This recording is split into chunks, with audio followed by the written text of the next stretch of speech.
Hi guys, welcome to our channel mister Sisindri. Bigg Boss Telugu season 9 హౌస్లోకి wild card కంటెస్టెంట్స్గా రమ్య, మాధురి, ఆయేషా వచ్చిన సంగతి తెలిసిందే.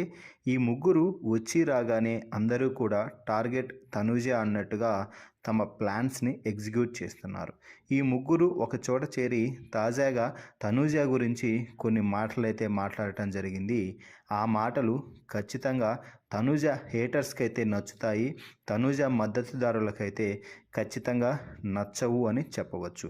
ఎందుకంటే తనూజ గత 5 వారాలుగా భరణితో క్లోజ్గా ఉంటూ నాన్న నాన్న అంటూ పదే పదే పిలుస్తూ ఒక బాండింగ్ అయితే ఏర్పరచుకున్న సంగతి తెలిసిందే.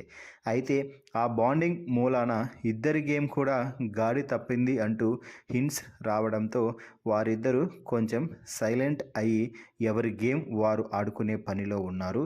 దీని గురించి మాట్లాడుకుంటూ మాధురి, రమ్య, ఆయేషా సంచలన కామెంట్స్ అయితే చేశారు. వారిది నిజమైన బాండింగ్ అయితే ఇలా హింట్స్ వచ్చిన తర్వాత కూడా అదే బాండింగ్ కొనసాగించాలి కదా. కానీ హింట్స్ వచ్చిన గంటల వ్యవధిలోనే వారిద్దరూ ఎవరికి వారు గేమ్ ఆడుకుంటున్నారు అంటే అది కేవలం ఆట కోసం, ఆటలో తమ గ్రాఫ్ పెంచుకోవడం కోసం మాత్రమే వాడుకున్నట్టుగా అనిపిస్తుంది కదా అంటూ తనూజపై కామెంట్స్ అయితే చేసింది. అలాగే రమ్య మాట్లాడుతూ ఇదే సమయంలో ఈ మధ్య తనూజ పవన్ కళ్యాణ్కి కొంచెం లీనియన్స్ ఇస్తూ పవన్ కళ్యాణ్తో క్లోజ్ అవుతుంది కాబట్టి ఇక భరణి అవసరం ఉండదేమోలే తనూజకు అంటూ రమ్య కామెంట్స్ చేయడంతో మాధురి అలాగే ఆయేషా ఇద్దరు నవ్వుకుంటున్నారు.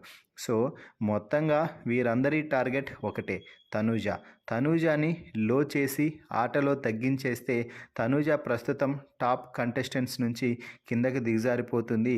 అప్పుడు మేము స్టార్ కంటెస్టెంట్గా టాప్ 1లో నిలవచ్చు అని భావిస్తున్నారు. ఎందుకంటే తనూజనే ప్రస్తుతం విన్నర్ రేస్లో ముందుకు దూసుకుపోతుంది అని వీరి ముగ్గురికి తెలుసు.